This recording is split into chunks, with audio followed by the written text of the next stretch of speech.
serenar os nossos ânimos, unir os corações em Cristo, buscando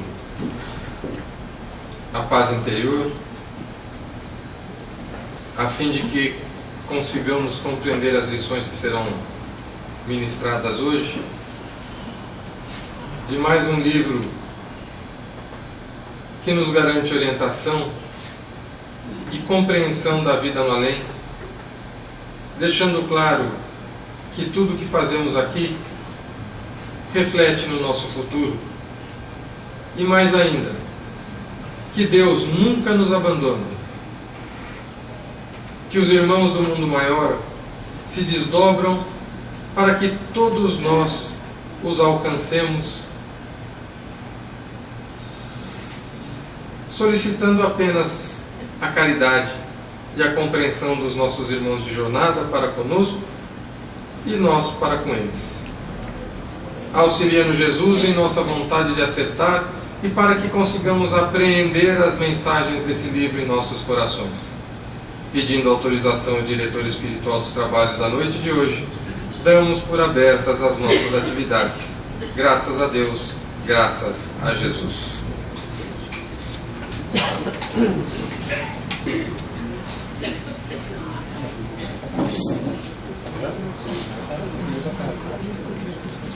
Bom, boa noite a todos.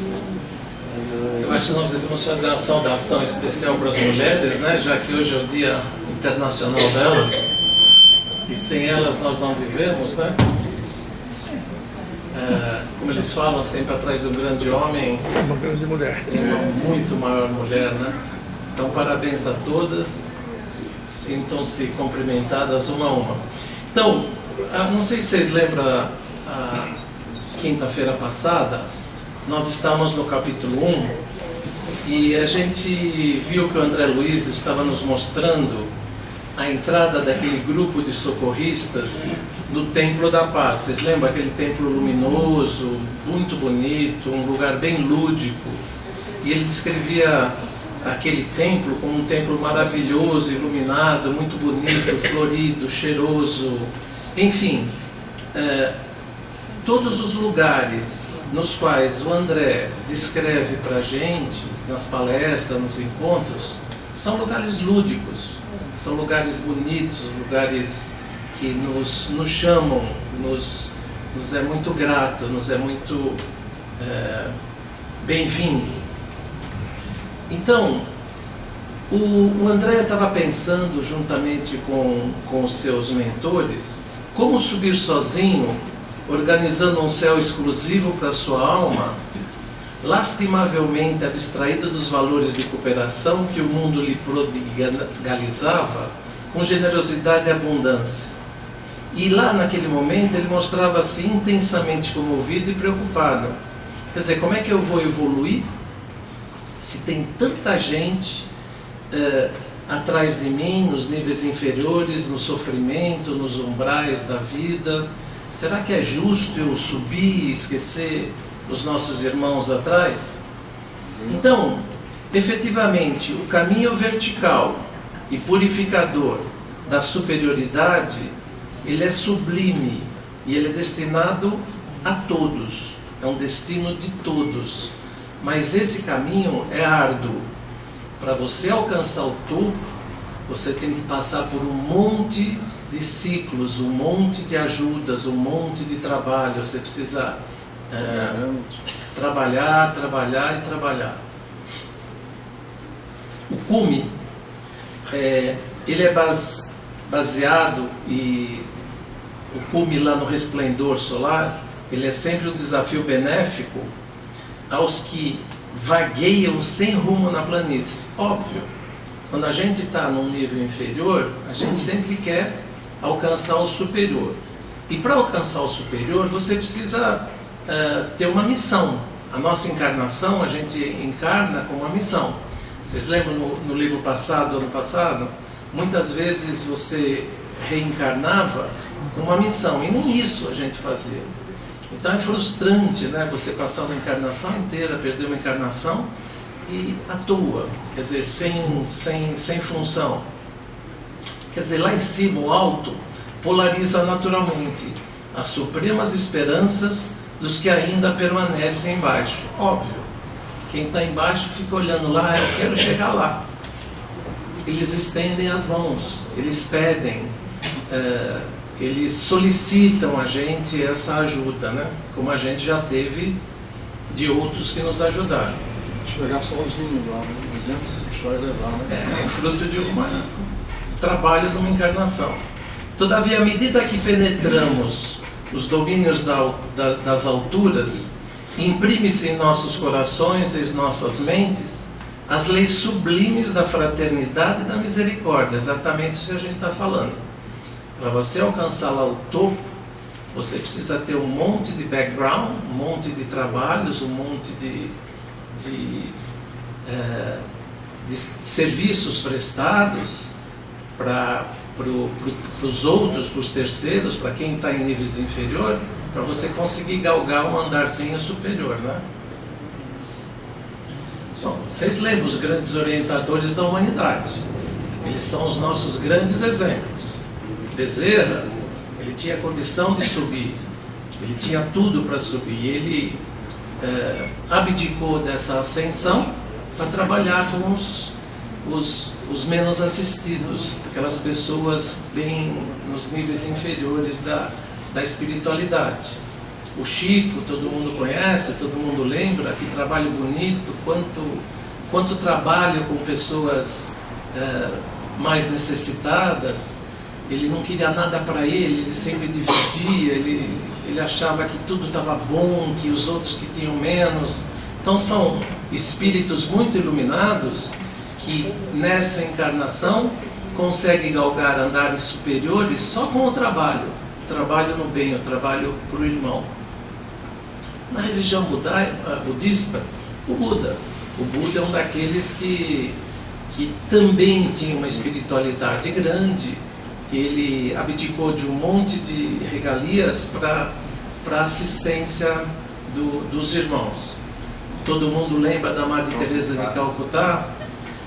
Uma das emoções maiores que eu tive na vida foi indo visitar o local originário dela na Índia.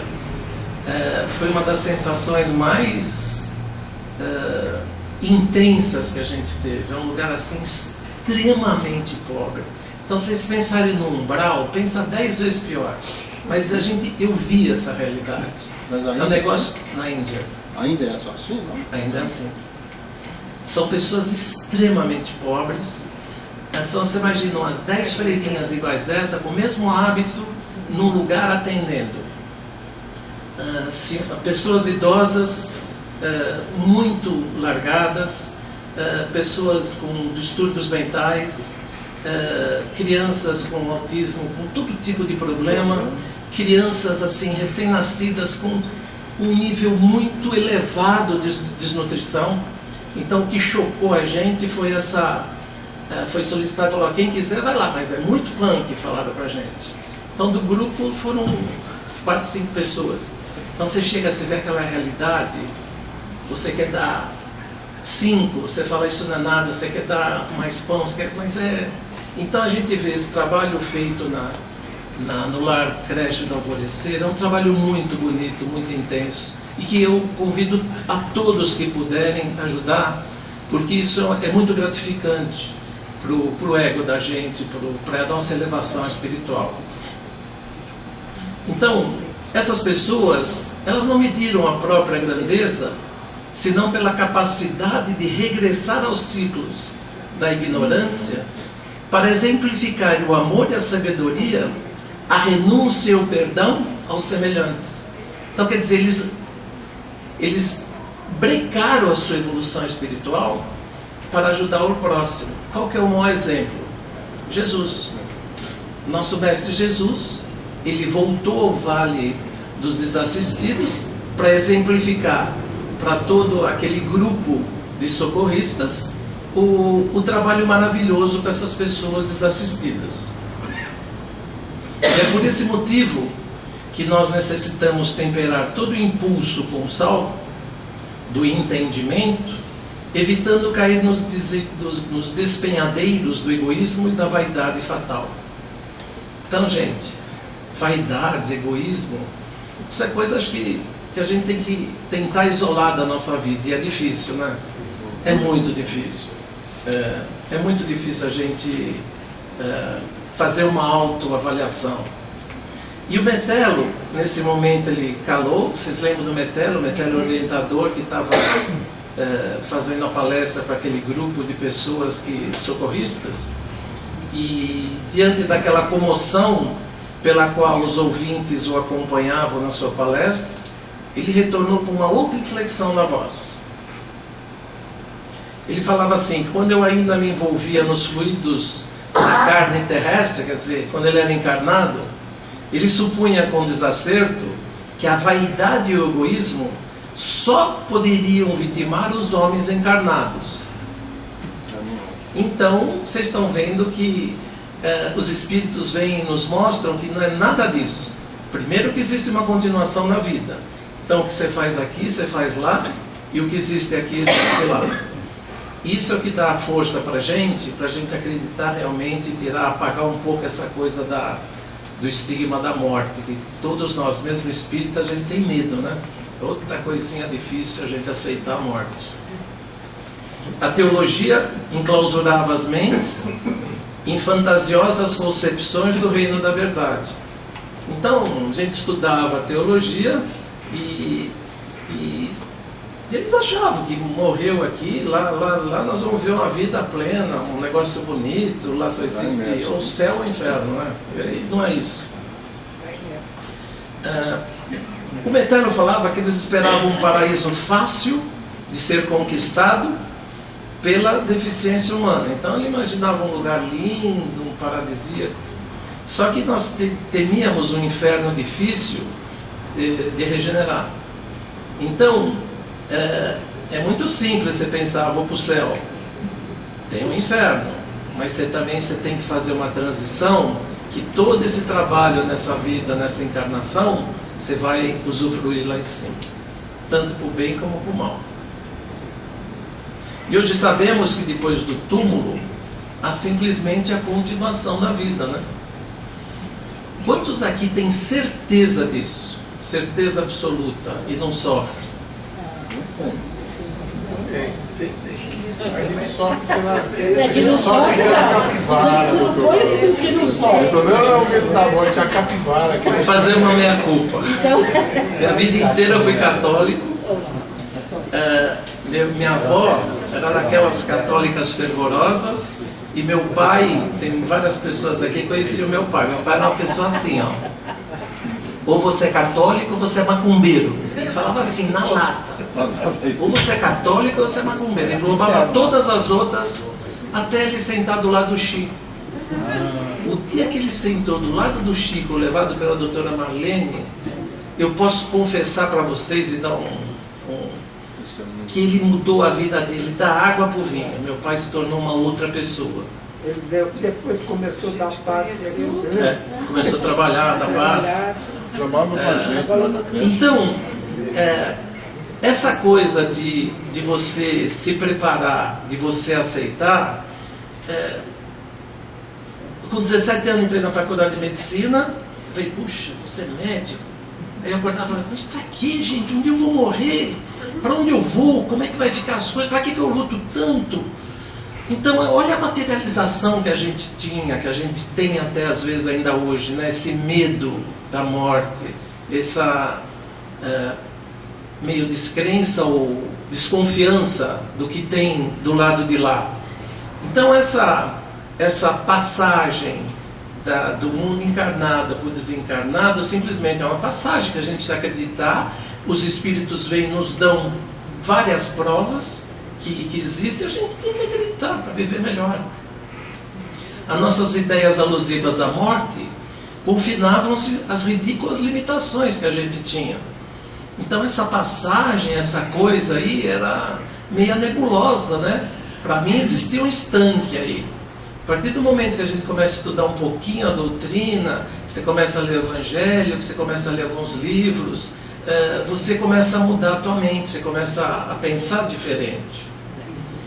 O céu e o inferno, o Medelo fala, ele reside dentro de nós mesmos. Não existe isso, isso é dentro da gente. Então, para onde você vai? Essa dúvida, existe isso, céu e inferno? Não, está dentro da gente. A gente pode viver no céu ou viver no inferno, depende do que a gente vai seguir nessa encarnação. A virtude e o defeito, a manifestação sublime e o impulso animal, o equilíbrio e a desarmonia, o esforço de elevação e a probabilidade de queda, a perseverança na vida maior após a desencarnação, compelindo-nos à serenidade e à prudência. Então é isso, tá? É sempre esse jogo que a gente tem que ficar sereno e prudente nessa transição. Nós não nos encontramos senão em outro campo de matéria variada, noutros domínios vibratórios do próprio planeta, em cuja crosta tivemos experiências quase inumeráveis. Então, quer dizer, quanto mais a gente vive aqui, mais experiência, mais recados a gente recebe da espiritualidade. Como não equilibrar o coração no exercício efetivo da solidariedade? Então, todos nós devemos calibrar nossos corações e ser solidário, trabalhar, ajudar o próximo.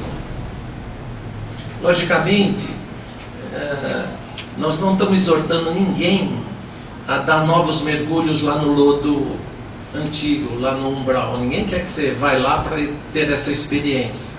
Nós não desejamos também que os companheiros previdentes regressem às posições de filhos pródigos, distanciados voluntariamente do Pai Eterno. Não é essa a experiência que se quer.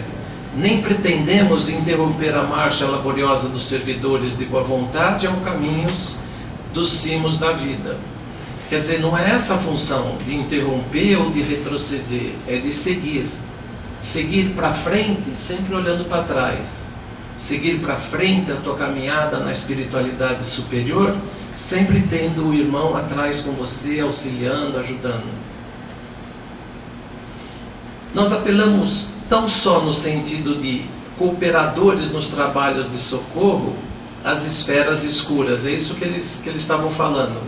Eles falam que somos livres e dispomos de tempo no desempenho dos deveres nobilitantes e que fomos chamados em nossa colônia espiritual. Quer dizer, nós reencarnamos com uma função. Nós temos uma missão nessa encarnação.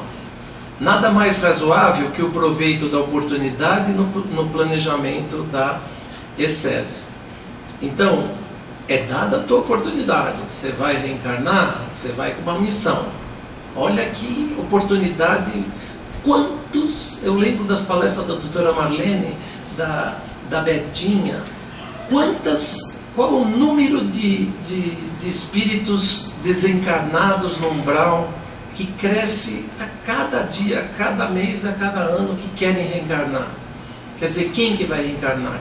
Aqueles que realmente fizeram essa sua evolução, essa sua elevação espiritual. E aí Albano, na qualidade de velho cooperador das tarefas de auxílio, sempre demonstrou interesse pelos semelhantes que erram no vale das sombras da morte. Quer dizer, ele era um especialista, um socorrista de pessoas desassistidas, de espíritos menos assistidos, de espíritos inferiores. Então, se a gente pensar aonde o Albano trabalhava, era especialista, era que a gente imagina num lugar como esse aí, aqueles espíritos sofredores que estão muito carentes, muito necessitados de auxílio. E esses irmãos, defrontados por situações menos felizes, não em virtude dos desígnios de Deus, olha só que legal, mas em razão de sua própria imprevidência, eles aguardam esmolas possíveis de nosso tempo. Então, quer dizer, não adianta. Se você está lá é porque você é mérito. Não é porque Deus quis, não. É porque você não teve méritos para não estar lá. Então, esse umbral é um lugar que ninguém deseja ir. Então, gente, vamos tentar se elevar espiritualmente para a passagem ser melhor. Qual de nós nunca foi um vigilante algum dia? Levanta a mão aqui, alguém que nunca fez alguma besteira. Agora, aqui na rua, eu estava atrasado, fui entrar, me xingou, eu botei a buzina só, apertei a buzina. Eu queria xingar o cara também, eu falei, para, calma. É difícil, a gente... a vigilância 24 horas é difícil. Aí o Albano fez uma segunda pausa. Aí ele continua. Dos amigos encarnados, não podemos esperar, por enquanto, concurso maior e mais eficiente, pois eles estão presos nas grades sensoriais. Eles progridem lentamente na aprendizagem das leis que regem a matéria e a energia. Então a progressão é muito lenta, a evolução é muito lenta, mas é para e passo. Então, gente, quando a gente está dormindo e a gente é convidado a visitar os círculos de edificações, quer dizer, fora do corpo, fora da instrumentalidade fisiológica, e você regressa ao corpo como? Assombrado pelas vibrações, pelas visões, pelaquilo que você viveu naquele sonho, que foram rápidas e que lhe é possível arquivar. Então, quantos de nós não sonhamos? A gente tem uma realidade lá e a gente meio que distorce aquela realidade. A gente vem em flashes, né? A gente sai da gente, é convidado a essa visita aos círculos de edificação, quer dizer, para você se elevar espiritualmente, fora do corpo físico, saindo, e quando você regressa ao corpo, você fica assombrado por essas visões que você teve lá, quer dizer, por esses ensinamentos que você teve lá. E a hora que ele vai transmitir essas lembranças desses sonhos, dessa vivência que ele teve aos nossos contemporâneos, aos nossos pares, ao invés da verdade, quer dizer, da realidade que ele viveu, que ele viu, eles introduzem os seus pontos de vista e predileções pessoais no terreno da ciência, quando o cara é muito inteligente, da filosofia, o cara é filósofo, e da religião. Então ele, como que fosse, ele interpretaria o sonho, aquela vivência espiritual, ele estaria interpretando de acordo com a sua visão, de acordo com o seu eu, com a sua cultura, com a sua religião, com a sua ciência. Então é muito interessante essa relação, quando a gente sonha, quando a gente tem essa felicidade de viver esse momento. Eu tive alguns na minha vida que foram maravilhosos, e eu faço questão sempre de lembrá-los. Eu cheguei a abraçar meu avô, que era a pessoa que eu mais adorava. Então, foi um momento maravilhoso, eu conto para todo mundo, eu não distorci nada, pelo menos do que eu vivi naquele momento. Meu avô tinha desencarnado há uns 20 anos atrás, e eu sempre senti muita falta dele.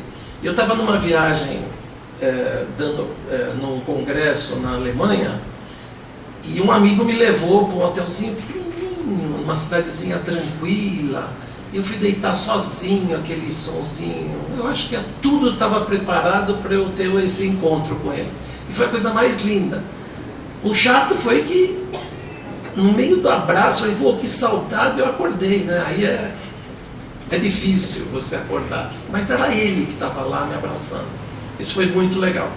Então essas experiências, essas transmissões de lembranças dessas vivências que a gente brindado pela espiritualidade, precisam ser vividas. Esse Bernardin de Saint-Pierre, esse foi um romancista francês, que é esse cidadão aqui.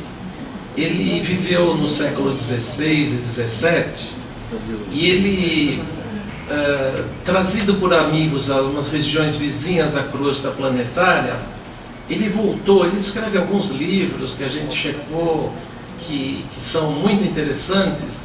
Ele voltou ao meio de ação, ou seja, voltou à vida na encarnação dele, e ele traçava aspectos que seguramente pertenciam ao planeta Vênus. Imagina, quer dizer, ele conseguiu ter uma vivência espiritual num outro planeta. Ele tem certeza absoluta que ele teve isso. Esse Huygens, que é Christian Huygens, no século XV também era um astrônomo, um filósofo, um físico. Esse cara é meio gênio. Ele recebe mentalmente alguns noticiários de esferas de lutas, é esse cidadão aqui, e ensaia teorias referentes à vida em outros mundos, afirmando que os processos biológicos nesses locais distantes são absolutamente idênticos aos da crosta terrestre. Olha que loucura! Ele tem vários livros. A teoria dele, imagina, 1620. Olha só a espiritualidade desse cara. Ele consegue se deslocar, ele consegue ter essa vivência espiritual em outros mundos, e ele fala que é exatamente igual ao nosso planeta Terra. Teresa d'Ávila. Teresa d'Ávila era uma religiosa santificada, que é essa senhorinha aqui, que ela tem até uma oração a Santa Teresa d'Ávila. Ela fala assim: nada te perturbe, nada te amedronte, tudo passa, só Deus não muda, a paciência tudo alcança, a quem tem Deus nada falta, só Deus basta. Amém. Então essa é uma religiosa que a passagem de nossos planos, onde se lamentam almas sofredoras, ela torna o corpo carnal descrevendo o inferno para seus ouvintes e leitores. Então ela reencarna e fala que onde ela estava era um lugar de muitas trevas. Esse Swedenborg aí também viveu em 1680 a 1770. Ele era um sueco, um médium, e ele percorreu alguns trechos das zonas de ação e pinta os costumes das habitações astrais como melhor, esse cidadão aqui, como o melhor que parece, imprimindo às narrações as fortes características das suas concepções individuais. Então é aquilo, ele, por ser um médium, uma pessoa muito inteligente, ele descreve essas vivências nesses locais que ele consegue se transportar de acordo com a sua intelectualidade. Então o Albano citou todas essas pessoas, todas essas experiências. Ele concluiu que quase todos que foram momentaneamente ao seu corpo de trabalho voltaram ao esforço humano, exibindo a experiência que foram objeto, descrevendo-a com algumas influências de seus estados psíquicos e inclinações, aquilo que a gente acabou de comentar. Então a pessoa sai, o seu espírito vai, tem essa vivência, uma vivência maravilhosa, porque é familiar, é meio social, é uma vivência real.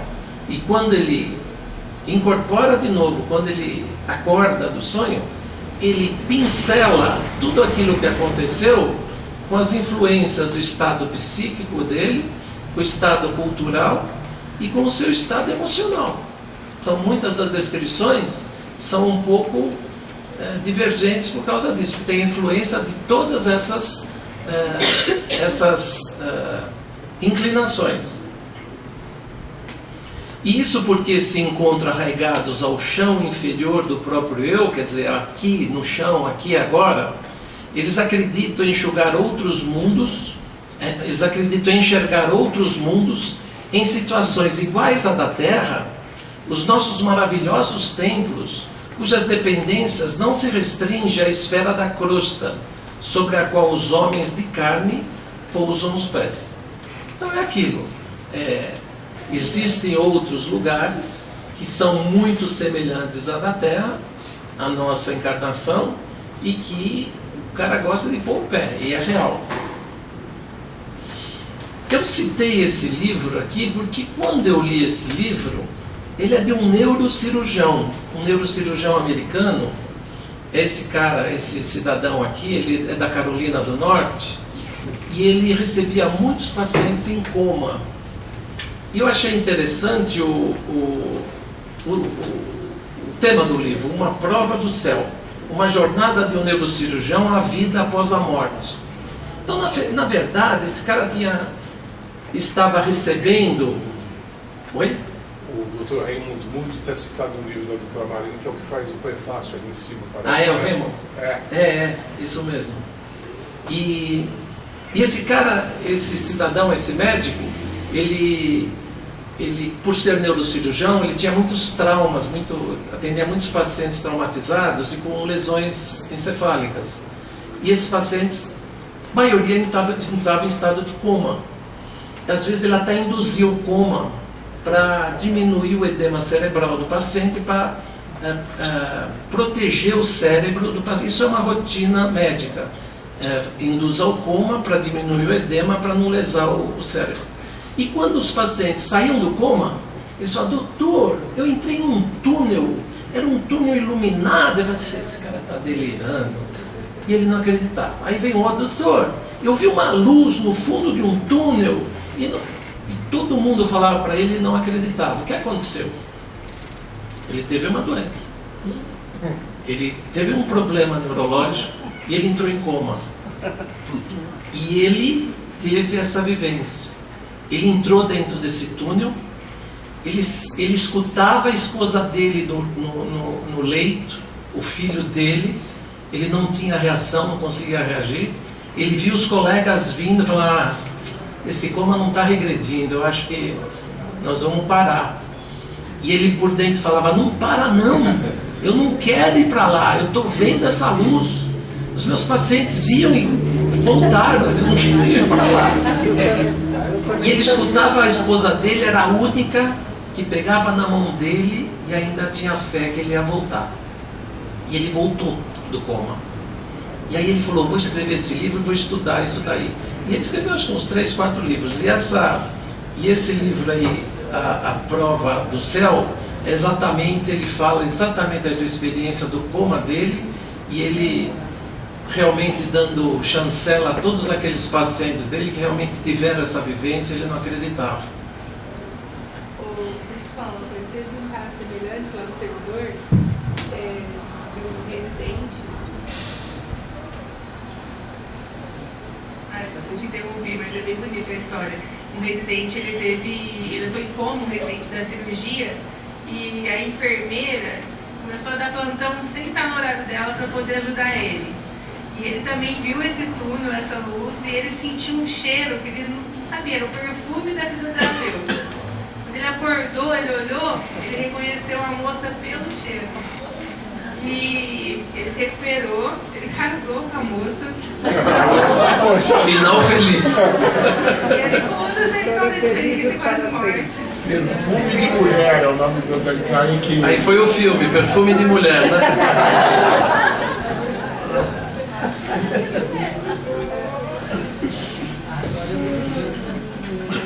Aí o Albano continua dizendo que a Terra também é a nossa grande mãe, e cujos braços acolhedores se estendem pelo espaço do além, ofertando-nos outros campos de aprimoramento e redenção. É muito bonita mesmo, né, a Terra?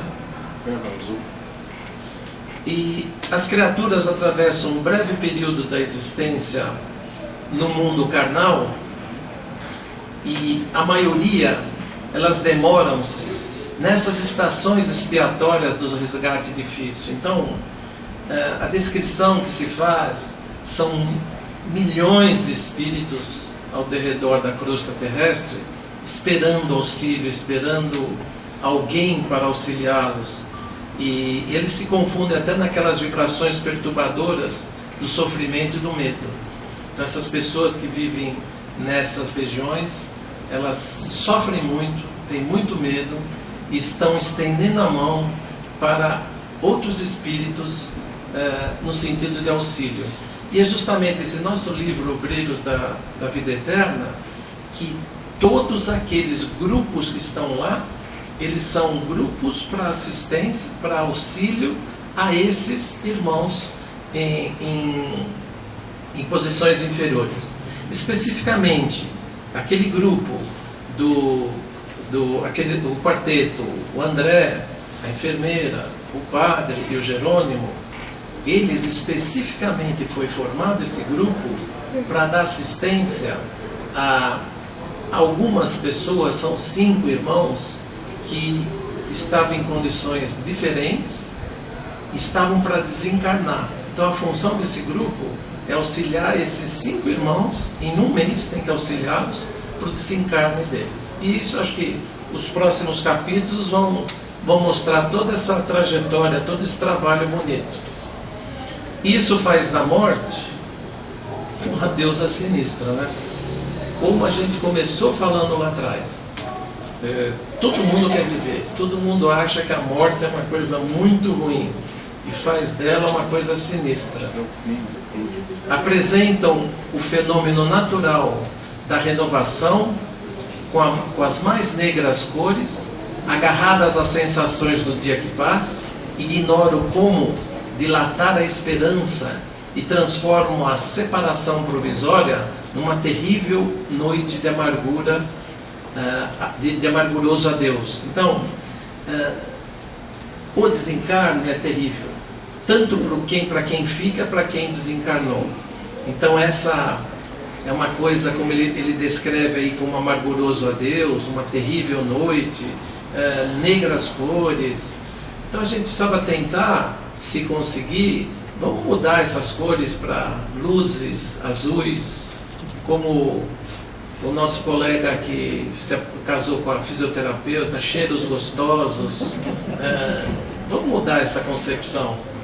Então, o desencarne a gente tem que pensar como uma coisa que vai ser boa, pronto.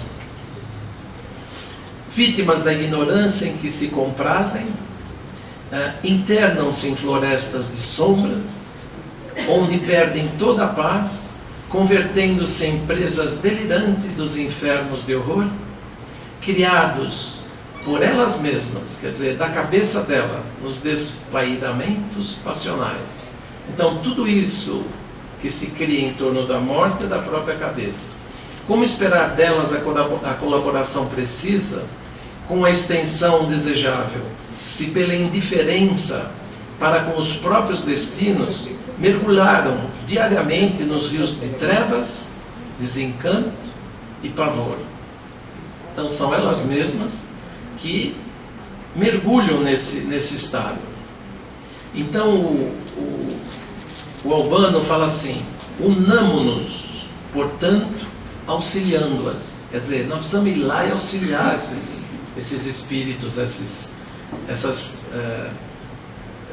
esses irmãos que estão tão inferiores espiritualmente, segundo os preceitos evangélicos, descortinando-lhes novos horizontes e aclamando-lhes os caminhos evolutivos. Isso é a fala do Albano. E ele fala com o olho fulgurante e neblinado de lágrima, pela evocação talvez de quadros de esferas sombrias, que não nos eram dado conhecer, e ele manteve-se longos instantes em silêncio, e depois desse silêncio ele disse em tom de súplica: recordemos nosso Divino Mestre, e não desdenhemos a hora de servir, não de acordo com nossos caprichos pessoais, porém de conformidade com os seus desígnios e suas leis. Campos imensuráveis de trabalho aguardam-nos. A cooperação fraterna e a semeadura do bem produzirá, olha aí, a nossa felicidade sem fim. Olha que demais. Quer dizer, para a gente ser feliz, a gente tem que servir, a gente tem que ajudar, a gente tem que seguir os mandamentos de Deus para com o próximo. Então eu acho que essa é a mensagem básica desse livro e desse auxílio deles. E o Metelo obviamente ficou comovido e falou por mais alguns instantes, invocou as forças divinas, arrancando lágrima de alegria de todos. Então, todo mundo ficou emocionado nessa hora, lá na preleção do Metelo.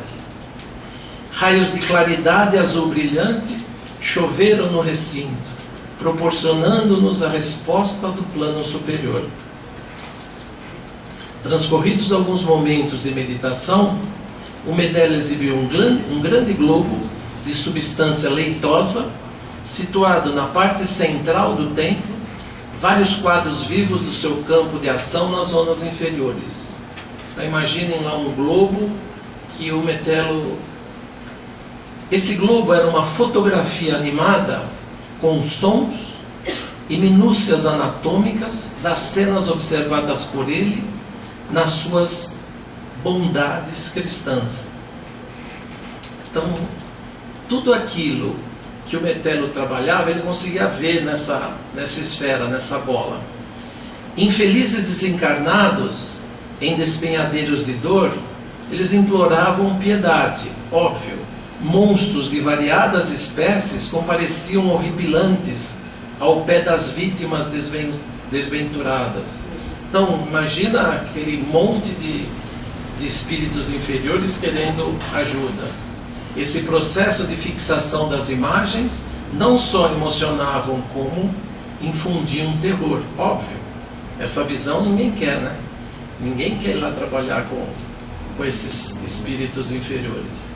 Na intimidade dessa massa leitosa, as coisas adquiriam expressão de vivacidade indescritível. Apareciam procissões de seres humanos despojados do corpo, imagina, sob os céus nevoentos e ameaçadores, cortados de cataclismos de natureza magnética. Então, era uma energia que corria lá, que eles conseguiam ver naquele globo. Para onde se dirigiam aquelas fileiras imensas de espíritos sofredores? Para onde? Para onde que eles iriam? Como se sustentariam aquelas almas desalentadas e semi-inconscientes que víamos com assombro, atoladas em poços escuros de lama e padecimento? Olha como o Metelo descreve o local. Albano, diante desse quadro doloroso, exclamou em voz firme: muitos de vós, olha aqui que coisa bonita, muitos de vós que tenham nesses centros expiatórios os que me foram pais bem-amados na última encarnação. Prisioneiros de torturantes recordações, no entanto, crede, não nos move qualquer propósito egoístico nas tarefas de auxílio, porque temos aprendido com o Senhor que a nossa família se encontra em toda parte. Isso é lindo, né? Esse é o amor incondicional, né? Esse é o amor incondicional. Ele viu o pai dele lá, falou: pai, peraí, tem gente pior que você. E foi lá e assistiu outras pessoas. Então esse é o amor incondicional, é o verdadeiro amor de Deus, de Jesus, né? Ele, incondicionalmente, ele amou o rico, o pobre, o preto, o branco, o matador, o bonzinho. Não tem privilégio, né? Inclusive, o pai dele, ele viu o pai dele lá. Quanta humildade de Metelo. E André, que assistia a tudo, óbvio, ele estava lá escutando a preleção, ele ficou muito comovido com a demonstração de entendimento evangélico de Albano, quer dizer, a essência pura do amor de Cristo, né? Quer dizer, amar incondicionalmente os outros. Ele recebeu um olhar expressivo do Jerônimo, que era um dos 4 que vai trabalhar com eles ao término da palestra. Procurou retirar da sua cabeça a preocupação de que sabia algo acerca do drama particular do orientador, anulando seus impulsos inferiores de mera curiosidade. Então, quer dizer, ele queria ir lá perguntar para o Albano: por que você não ajudou teu pai? Quer dizer, por que você não foi lá?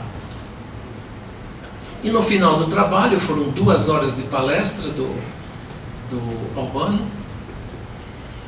Vários grupos eram apresentados ao instrutor Metelo por um dos dirigentes do templo. Ele teve a impressão de que aquela assembleia, na sua quase totalidade, era constituída de legítimos interessados nos trabalhos espontâneos de ajuda ao próximo. Então, quase todo mundo que estava lá, a função que eles estavam lá era de querer ajudar o próximo. Alguns se dedicavam ao amparo de criminosos e desencarnados, olha que loucura. Outros ao socorro de mães aflitas, colhidas inesperadamente pelas renovações da morte. Outros interessavam-se pelos ateus. Outros pelas consciências encarnadas no remorso. Outros pelos enfermos da carne. Outros pelos agonizantes na crosta. Ou pelos dementes sem corpo físico. Pelas crianças em dificuldade no plano invisível ao homem. Pelas almas desanimadas e tristes. Pelos desequilibrados de todos os matizes. Pelos missionários perdidos e desviados. Pelas entidades jungidas às vísceras cadavéricas. Pelos trabalhadores da natureza necessitados de inspiração e carinho. Tanta gente necessitada, por isso que tinha tanta gente lá para trabalhar. Então, para todos, possuía o mentor uma sentença generosa de estímulo e admiração. Então, para cada grupo que ia socorrer, cada uma desses grupos de pessoas desassistidas, o Metelo chamava de lado e dava a sua orientação. Aí Jerônimo chamou o Metelo, apresentou o grupo e o Metelo abraçou um a um. Abraçou o André, o Jerônimo, a enfermeira e o padre. Ele pergunta: vocês partem com obrigação especializada?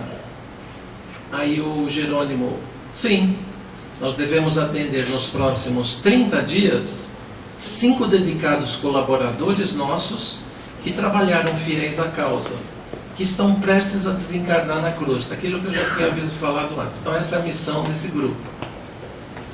Olhando serenamente para cada um, o Metelo disse que previa muito êxito para a jornada do grupo. E o Jerônimo, muito alegre com as palavras ouvidas, disse confiar na dedicação dos companheiros da ação ativa. Com autorização para o grupo efetuar experiências, estudos e auxílios eventuais, Metelo enviou reconfortante sorriso de otimismo e confiança, cumprimentou individualmente cada um do grupo e, após um abraço em Jerônimo, disse: que o Mestre Jesus os ilumine e conduza. Os outros grupos socorristas, quer dizer, o resto, as outras pessoas que estavam na palestra dele, se aproximaram de Metelo, e esse grupo se retirou do Templo da Paz, repletos de pensamento salutar, de servir ao semelhante em nome de Deus. Quer dizer, a missão deles era aquela: assistir aqueles 5 pessoas que estavam para desencarnar. E saindo daquele templo lindo, com uma noite maravilhosa, uma festa silenciosa, onde o aroma das flores, a luz celeste, inundava-os de motivação para a jornada que se iniciava. Então, ali, com o abraço de Metelo, com a bênção, os 4 já estavam indicados para começar o seu trabalho. Então, eu termino com esse slide e dizer para vocês: vamos trabalhar, vamos auxiliar o próximo, porque é só assim que a gente consegue se elevar espiritualmente. Obrigado. Alguma pergunta? Sem a reforma íntima, é duro de chegar lá.